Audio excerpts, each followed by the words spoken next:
Pour la seule année scolaire de 2012, en Côte d'Ivoire, nous avons enregistré plus de 5000 grossesses en milieu scolaire.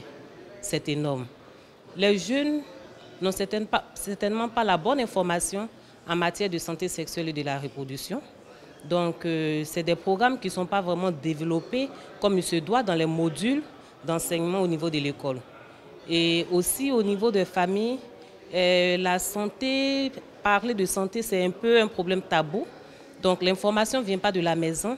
Et donc il nous revient à nous, personnels de santé qui travaillons dans le domaine de la SR, d'aller vers ces jeunes et de leur donner la bonne information pour que nous puissions éviter ça. Il faut leur parler de tout ce qui est en matière de connaître son corps, parce que quand on connaît son corps, alors on peut prendre soin de son corps.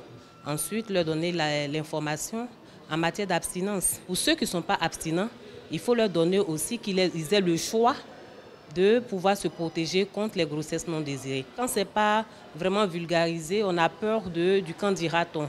On a peur que le parent me voie prendre une méthode contraceptive, qu'une personne âgée que je connaisse me voit dans un centre de planification familiale en train de prendre une méthode contraceptive.